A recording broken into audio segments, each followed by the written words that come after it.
And here we are again. Welcome to the Impact Zone podcast to review TNA Against All Odds tonight. Well, it's a big show coming up soon here, obviously, at Slammiversary. This wasn't an AA bad show, but again, it always will feel a little bad because we're like, it's like we've got 1 month to build to Bound for Glory. So like, again, you're trying to put all these pieces together here kind of thing and set them up, and it's like, how successful are you going to be, and will that be useful or not? Well, not useful, but will that be worth the time? I don't know. It's really tough. But anyway, we will have a look at the countdown match first. The Elegance brand versus Zaya Brookside, Maya Grace, and Harley Hudson. Now, I believe I'm going to also go through my personal picks, which I did pick the Elegance brand to win this, and indeed they did. This was decent little match here, I guess, for the most part. I really think that again, it wasn't something so much that it was like I kept feeling like there's something with Sire and Rosemary or something that would cost them the match or whatever. But yeah, I still see that like the outside interference like that. That caused the issue here for them, but still, like the Alliance brand won whichever way it was. So, but now this was to set something else up, which was the cue for the return of the Inspiration, who haven't been here for like 3 years, and I was pretty sure like they said they'd retired, but like I think mainly they wanted to retire because they wanted to pursue other sort of things. They wanted to pursue their own beauty products. They wanted to pursue like having families, and I believe they both have had kids in the last 3 years. So they must still be pretty young kids though, which actually will lead us to somebody else later on, but we'll talk more about that as we get into the show. But yeah, I don't know. Sure, that's fine. And then when they were having their little promo post-match here, everything that they were saying was like me getting to think like the beautiful people are coming out. And initially, like I thought it was the beautiful people that were coming out. And I was like, what? And then it was like, oh, it's the Inspiration. What? Wait, what? So that got me because like I think that there was some reports of this maybe just before the show or whatever it was, or just as the show was going on the air perhaps, or something like that, or at some point around there, but I didn't see it. So I only just like seen it just like recently, or just barely seen it. I haven't even read it properly, but I just saw what it was. So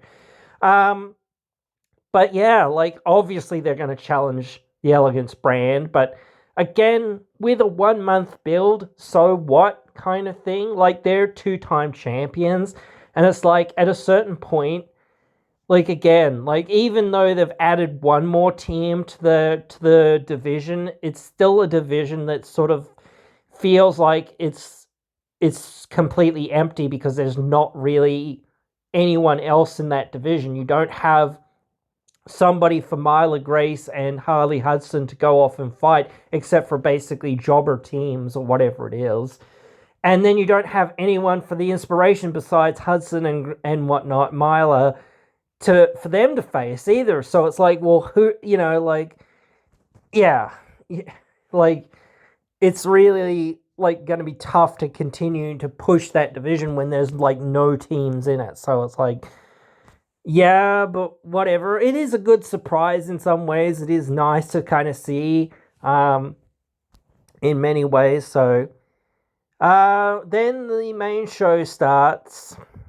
Mustafa Ali was, Jason Hotch was asking Tasha Steelz if she'd be in his corner. Mustafa Ali demanded she be in his corner, and that what's his name?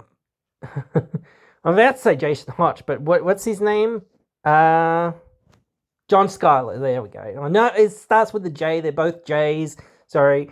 Was to be on commentary for their match. So, and then the question was, who is Steele sort of talking to? Whose side is she on? Steph DeLander. This is still on the pre-show actually. Or whatever. Countdown, whatever. Steph DeLander vows that Steve Macklin will lose his title to Mace Warner tonight. Mace Warner and Steve Macklin will kick off the show.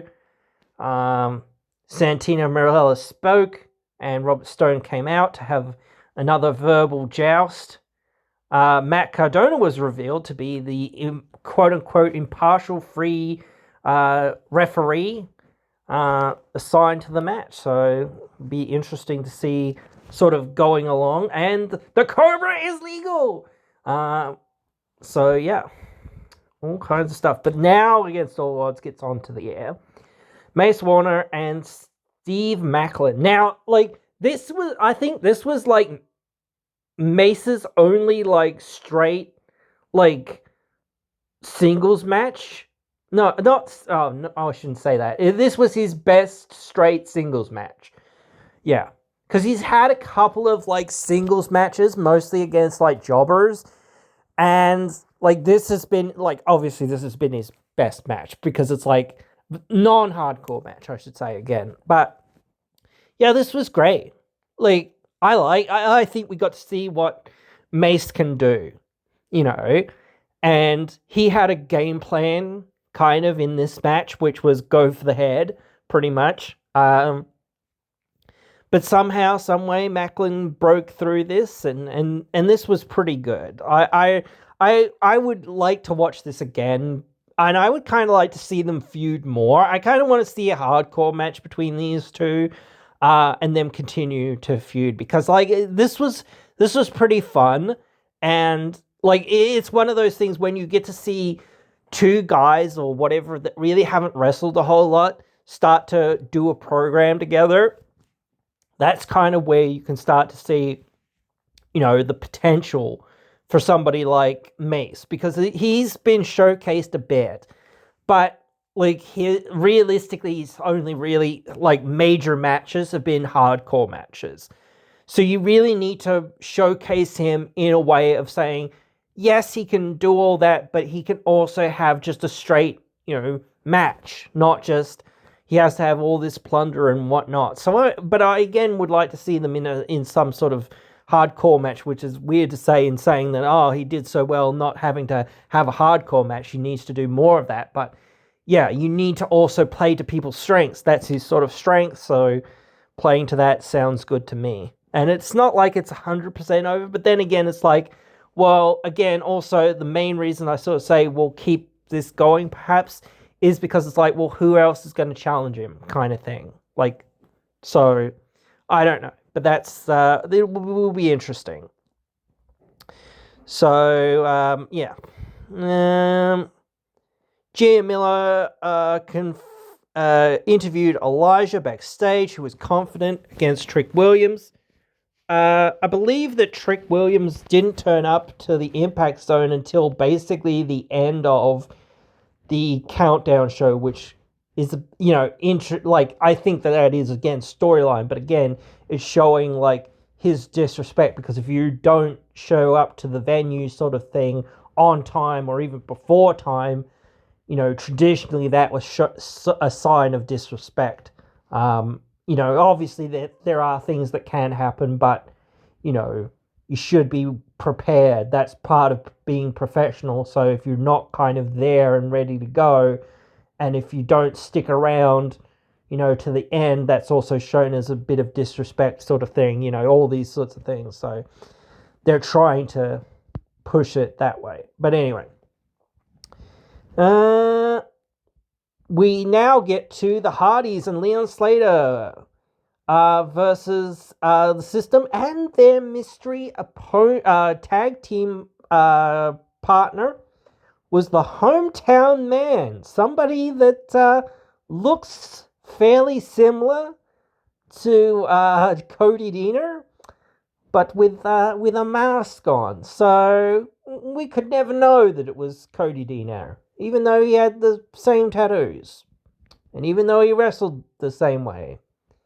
And yeah, I'm pretty sure it was Cody Dino, but certainly there's no proof of that. Whatever. But that was pretty funny. I thought when I thought, who the heck is it going to be? And I said it was going to be a hometown person or whatever. And then they said it was a hometown person. I was like, oh, okay, all right. Or someone from Arizona. I was like, oh, okay. And then they called it the hometown man. And I was like, okay, is that their actual name? And that was like what came up on the Tron. And I was like, wait, what? And then it was like, oh, okay, here we go. So I liked that. I thought it was pretty funny in some ways, but it's kind of, I don't know whether it's kind of sus, but it's kind of sus, bro. Honestly, in some ways, but yeah, like this was like mostly pretty fun.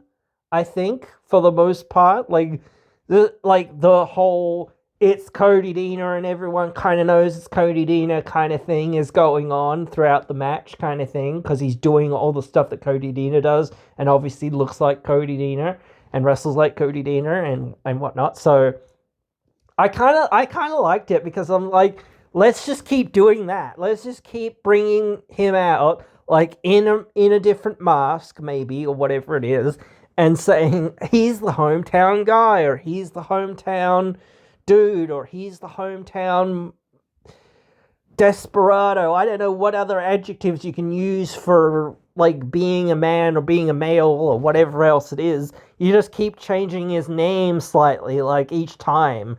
You know, when you go to Mexico, you have to do it in Mexican or Spanish or Portuguese or what. Whenever you go somewhere that has a different language, you have to do it in that language. So it's like, oh, yeah, he's the hometown guy, whatever, he's from here, Tijuana, or whatever, like, he's from here in Quebec, Montreal, French Canada, whatever, like, things like that. It's doing it in the language. I obviously don't know enough Spanish or French or anything to do it, but yeah, whatever. I think that would be funny, but again, like, I don't know. It's just sort of a spot that kind of runs out of steam quite quickly, because it does become like, oh, well, come on, where's this going? Like, what are you doing? Like, type thing. But yeah. No, I thought it was funny. And it is interesting to think about, well, where's this going? What's going on? Or maybe this is a one-off or whatever it is. Who knows? I don't know. But the final sequences of this match. Now, I kind of thought this kind of going in, because this has happened a few times where Moose has been pinned, I think, by Jeff Hardy and by EY, and maybe somebody else. I can't really remember if there's somebody else that beat him in a tag team match and then went on to challenge him for his X Division title. But that was has been in the back of my mind, and it was in the back of my mind for this match. And that's what happened here. Leon Slater, somehow, some way, like maybe in one of the biggest upsets of all time in some ways, got pinned Moose in a roll-up at the end of this match, which again, like, this is where we've been trying, or sort of been going for a long time, and I want to see it. Like, even if Leon loses, like, I think I want to see Leon win. I really want to see Leon win, but, like, I do feel like that's solidly where we're going now. Like, finally.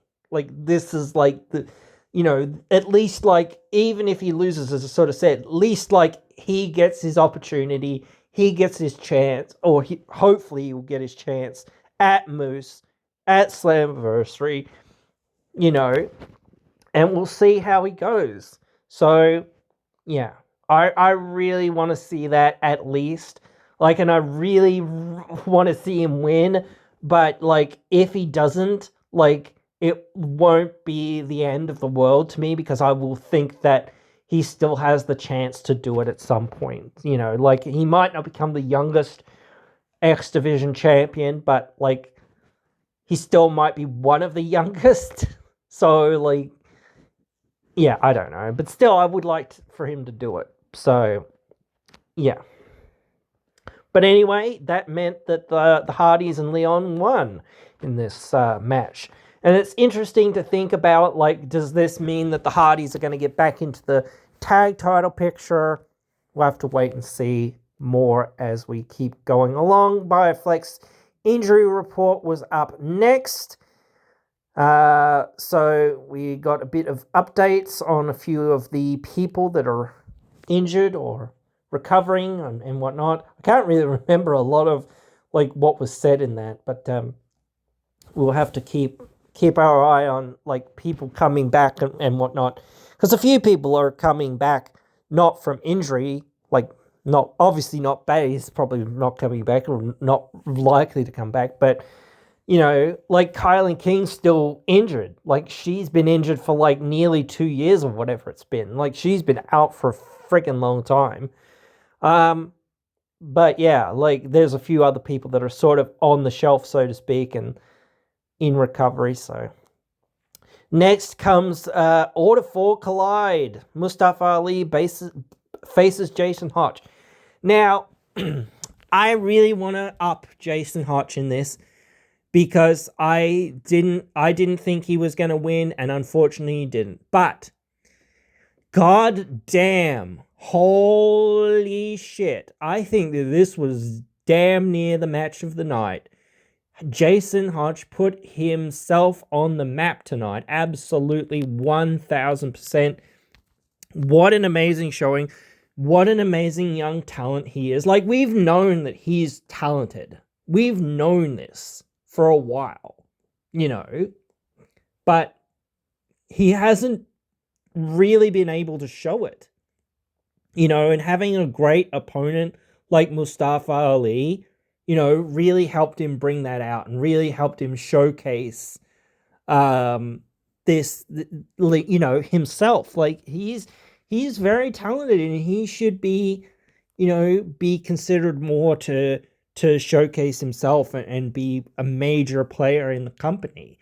You know, like I've said that, I haven't really said this stuff about the guy much, but you know, like it's one of those sad things because it's like, you know, this guy can work, this guy can go, this guy, you know, like he was only like heel a couple of weeks ago and he was getting a decent babyface response in this, you know, very good response in this. So, you know, and he put everything into it. And, you know, he almost beat Mustafa Ali a few times here. So many close near falls in this match. I don't know to say that this was 5 stars, but it's got to be goddamn close 5-star match. You know, so 4.5. I'll give you 4.5, guys, because this was great stuff, and I really liked it.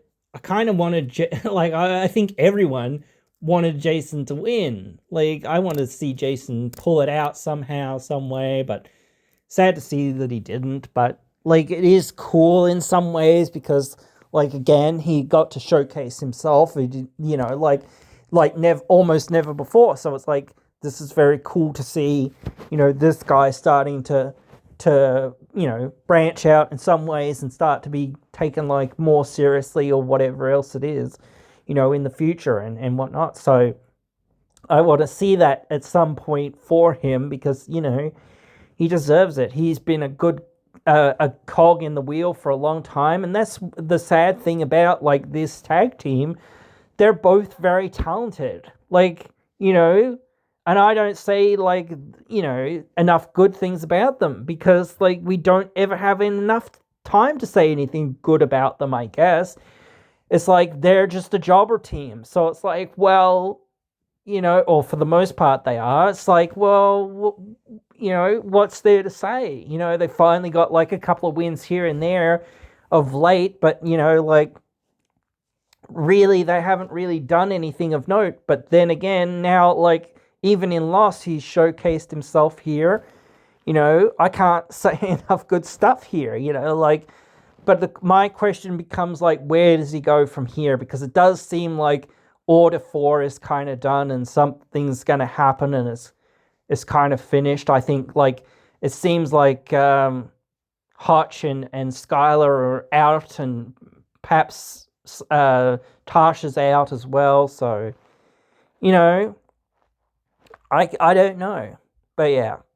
It also does help Mustafa kind of start to build up to kind of look like a contender for maybe the world title or maybe the international title.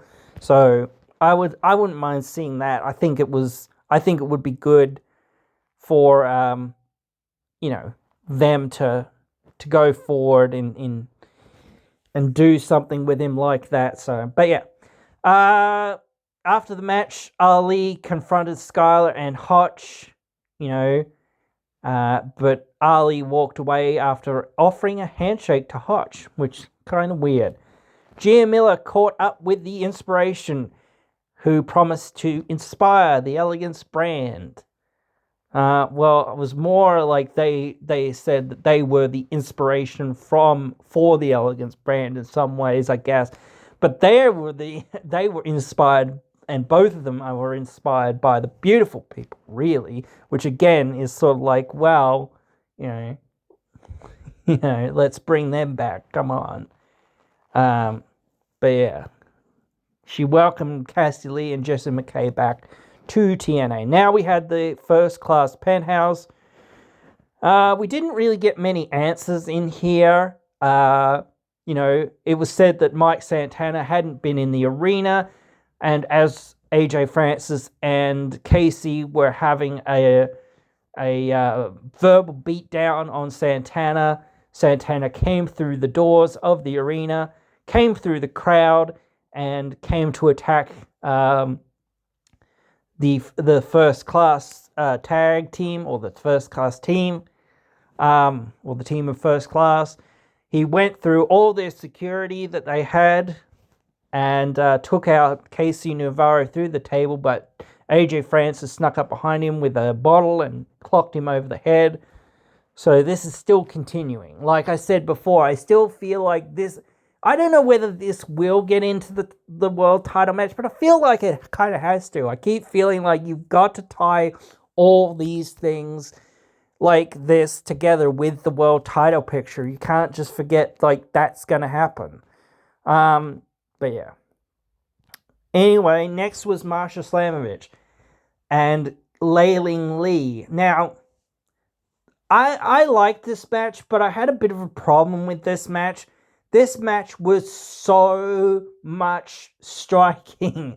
So much striking.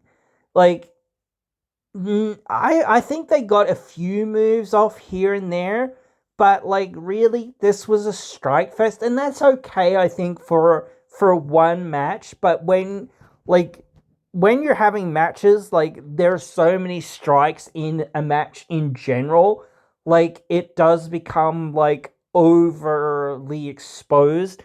But these were some fairly stiff shots from these gals here in this one. I thought that Marsha was going to win, and she did, but this was a pretty good fight here. I liked it in some ways, but I do feel like, when you have had a full, or are going to have a full show where there's going to be strikes, you need to make your strikes mean more, or you need to do something else kind of thing. It's really hard to kind of do, so I don't know. It was a really tough way for them to kind of go about their match, but that it is the story of these two people. They're both kind of strikers and whatnot, so yeah, I don't know. It was interesting that Indy Hartwell was on commentary for this match. Like, that was signaling to me, like, maybe she's going to challenge for the title soon, but I don't really think so, because she's only recently debuted. But then again, she could fight off against Leiling Lee. That wouldn't be too bad. But then again, I'm not too, sure about that. Post-match. Oh my god, baby. We finally got Killer Kelly coming back. And this is something that I said before that I wanted to see. I want to see Killer Kelly and Marsha one more time at least, with the Knockouts title on the line. And now I don't know whether this is going to happen at Slammiversary, but I assume it is. So I am really happy to see her back because it's like she's been gone. She went and had a baby and whatnot, and now I think she's been doing some stuff like somewhat on the indies. She's mostly been like managing people, I think, for the most part. I don't know whether she's actually had, like, maybe she's had a match. I'm not too sure, but she came into the ring, dropped the steel chain at the feet of Marsha Slamovich, and then walked out of the ring. So that whole steel chain, that's reminiscent of them being in that tag team, reminiscent of that dog collar match that they had a long time ago, which led to them becoming a team. So, like, this is an interesting, so it's got a lot of history, and it's like, I want to see it. I do want to see it, but I don't think it's worthy even like of Slammiversary, so I don't know. Even if you put a stipulation on it, I don't think it's that worthy.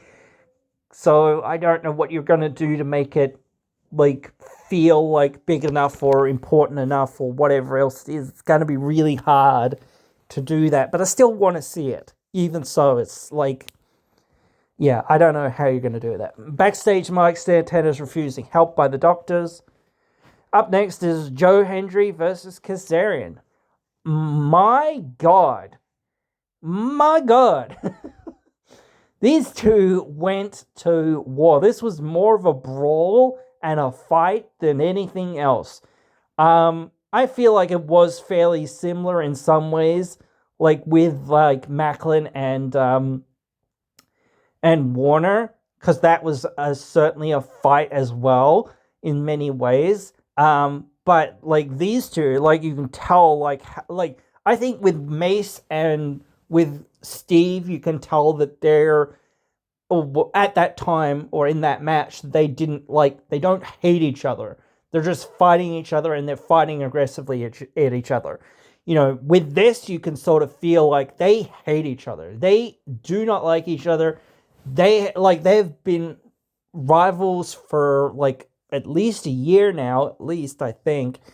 And now it's like coming down to the wire here. I thought Hendry was gonna pull this out somehow, some way. I don't know, because like I felt like maybe they're gonna like again push him back into the title picture, or they're gonna have shenanigans after the match anyway, so that you could kind of build to, or I thought like something from the Santana sort of first class thing would spill over into this, so that again you could kind of weave these stories together, and that sort of thing. So, yeah, no, none of that. Just somehow like Kaz cheats to win, kind of by hooking the ropes and whatnot. So yeah, but still, like hard fought stuff here coming towards the end, like back and forth and back and forth. So you know, I don't know. Again, it does feel like this is like like at least like these three, like at least, or well, these two plus Trick will probably be in the main event, if not four with Elijah and what's his name, AJ Francis. So yeah, but I don't know. I do feel like it will be six people potentially, probably, but don't know. Post-match interview happens with Gia Miller, with Frankie Kazarian, who rubs salt in the wounds, and Hendry chases him off. So this is far from over. Finally, we get to Robert Stone backstage offering Cardona about $500, and Cardona saying, "I love free money." Nemesis versus the Rascals. Oh boy. Oh boy. It was kind of fun. Honestly, I think it was kind of fun, but like, I think sometimes when you've got somewhat of a predictable match, you're just kind of like going, yeah, okay, whatever kind of thing. Like, because I do really felt like this one, the Rascals weren't winning, so it was like just kind of waiting for that finish kind of thing. in some ways. Like it was the build to this match that really hurt it. Like there was like, and that's with a lot of things. Same with Lay and Marsha. If there was more build, to a lot of things, that they would have probably been better. But like with Kazarian and Frankie, it's been brewing for a long time, so it's like, oh yeah, that's all right, kind of thing. Because like there's that expectation there, or there's that perception there, or whatever else it is. This hasn't been building, at all really for a while, so it's like, there's no belief, in the Rascals, like really. Of course, like you anything can happen on any night or whatever it is, but we've seen that many times. But again, it just doesn't. It never really feels like, when you feel like, oh man, there's got to be something here, or maybe there's going to be something here. You've always got that potential kind of feeling, whereas here you didn't. So it just felt like a sequence of things happening and you waiting to see the end kind of thing, where the Nemesis pulled it out, and they did. But yeah, like it was a fine match, I think, in the end of it, but it was just like, well, kind of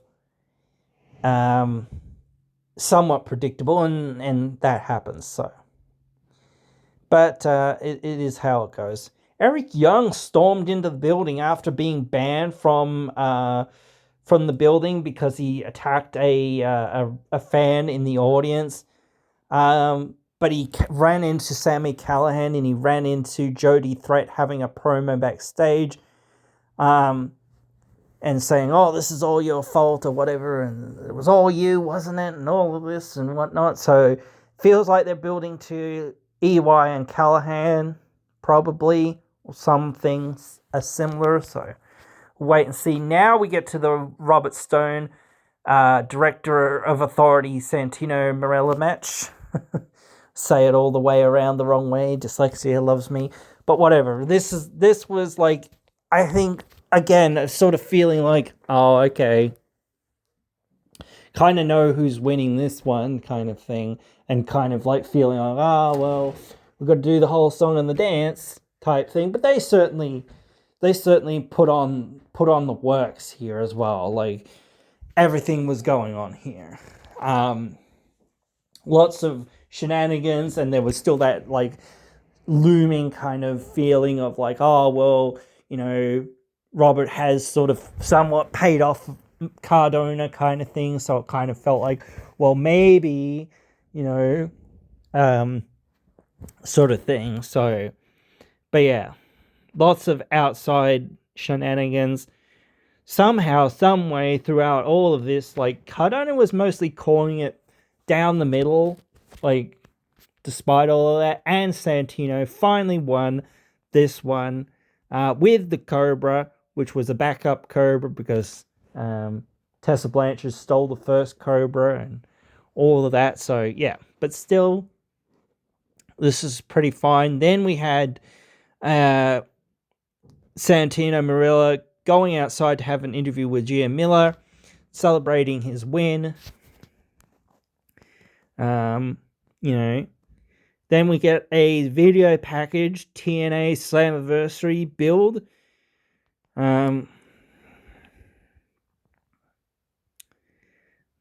tomorrow night, the Inspiration will be in action for the first time in 3 years. Obviously, again, they're facing some random jobber team. Because when you have in action, that means they're facing a jobber team. Or they're guaranteed to win, whoever it is. So it doesn't really matter. But still, nice to somewhat see. Finally, we come to the main event of Against All Odds. I really liked some of the keynotes in some of this, because it's like, it reflects a lot of history. Like, because again, it was only a couple of nights ago, on one of the Impact's episodes there, that it was 21 years or whatever it was since the first since the first TNA broadcast and whatnot. And it's, Slammiversary is obviously coming up, so again, that's the anniversary of TNA's birth sort of thing. So again, you're getting that whole expectation of TNA against all odds. TNA has always been against all the odds for the last, 23 odd years. So, because nearly 23 years, it's 22 point whatever. But yeah, so again, you're getting that since '02. So yeah, you're getting that kind of narrative coming in this, and you like, I thought the Trick was gonna win, and I kind of felt like, well, maybe, I didn't really know, because a lot of people were actually chanting for R-Truth during this match as well, but they were chanting that in WWE too. But I do feel like I wish that they would bring him in, even maybe you can't bring him in long term, but if you bring him in for Bound for Glory or something, why not? Sure, do it. But anyway, I did feel like the fans were mostly behind Elijah in this one, but it did feel a little bit weird, because I think there were a couple of matches where fans were kind of chanting, "We want truth, and whatnot. But this was the most obvious-ish one here, and the most pronounced sort of one. So it was kind of weird. And then they were at one point chanting for Randy Orton, which was wait, what? What's going on? Why are people chanting for Randy Orton? What's going on? And then it sort of just stopped.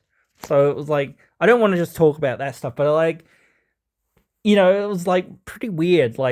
That, the Randy Orton stuff was pretty weird. At least the R-Truth thing, you can kind of understand why people are chanting that, to some extent.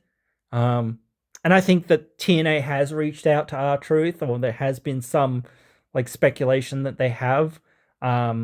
I think that actually there was something there that someone said that they were reaching out to Cedric Alexander. Sure, whatever. Give people chances. That's what this platform's about. But yeah, in the end, Trick pulled out the turnbuckle, and at the end of the match, finally he hit or Elijah hit into the turnbuckle after some interference from AJ Francis, and that allowed Trick to hit the Trick shot. So that led to Trick winning and retaining the title. So Trick and AJ sort of, cementing their kind of relationship. So it still feels again, you are at least thinking about some of this other stuff, and you at least having a couple of these guys, involved in the story throughout going to Slammiversary. So again, I feel you need to put them all together in one match. But at that point, again, TNA Against All Odds went off the air, so that was the show there. Now, I think this match was all right again, but it was sort of well, we kind of know who's winning, and we know it's kind of going to be by shenanigans, so it's kind of just waiting to see the end and the finish. It's more about the storytelling of where are we at, where are we going, how are we getting there kind of thing. At least for me especially, it's been like that for a while. With this, it's nothing's gonna we know nothing's gonna happen for a while. We feel like nothing's gonna happen for a little while.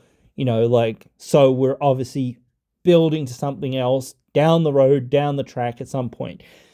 The thing is, again, as I said, it will feel somewhat bad if they hot potato the title, but the problem with not hot potatoing the title is you cannot viably think about the title not being around or not being part of the company or part of the brand for a long time, or at least on a part-time person or whatever else it is that doesn't turn up, that isn't there.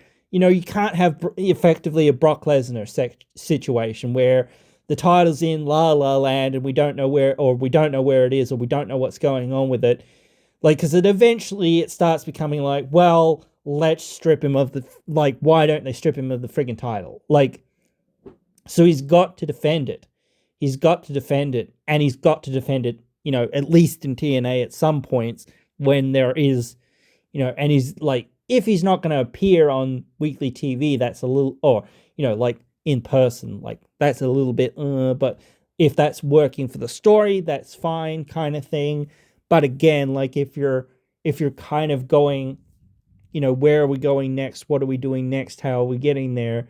It's all like, well, yeah, this was where I wanted to be. I wanted to get to the end of this, and hopefully, like, I think probably we won't see much until at least like in the next couple of weeks, because I do feel like, again, even if I'm wrong with my assessment of saying, oh well, this is where I think that they're going, even if it's not like a 5-man or a 6-man or whatever it's going to be. It's like, well, at least you've got to build these other stories. You've got to have things for these other people to do. And for me, when I look at it, you need to have those things set somewhat, at least, because if you're not sitting there and saying, this is what people can expect at Bound for Glory or at Slammiversary or whatever it is, this time Slammiversary, but whatever, then it's very tough, because people aren't going to buy the show. And that's the ultimate goal. We need to get, the things out there for these events so that people will buy the tickets and buy the shows. That's it. Like, I really don't mind what the card looks like, especially the main event or whatever. But that's what sells the show. I don't, like I said before, like, maybe this will happen, maybe that'll happen. Like, I'm just trying to guess. Like, they could throw a curveball at us and do something completely different for no real reason. But, at least if you say, hey, this is what we're doing, then at least people can buy into it. You can't buy into something if you don't know what there is to expect. Yes, you can expect the Hardys. Yes, you can expect the Nemeth. Yes, you can expect some of these other people like Joe Hendry, etc., that are on the card that are there and whatnot. But in what, circumstances are they going to be in? What's the main event? Because that's going to what sell people ticket based on what it is. How many tickets is that going to sell? So again, I feel like Joe Hendry and some of those other guys like Elijah are too big of stars not to be least considered to be put in that main event. Because if you're not going to try to, showcase your biggest attractions, it's like, well, what are you doing? You need to showcase who and what you've got. You've got these big guys.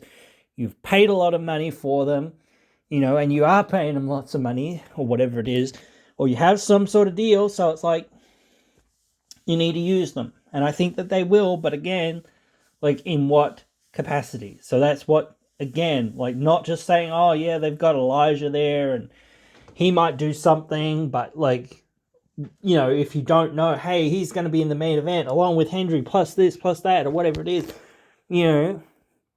that's what gets people going, oh shit, what could happen here? Who's going to win?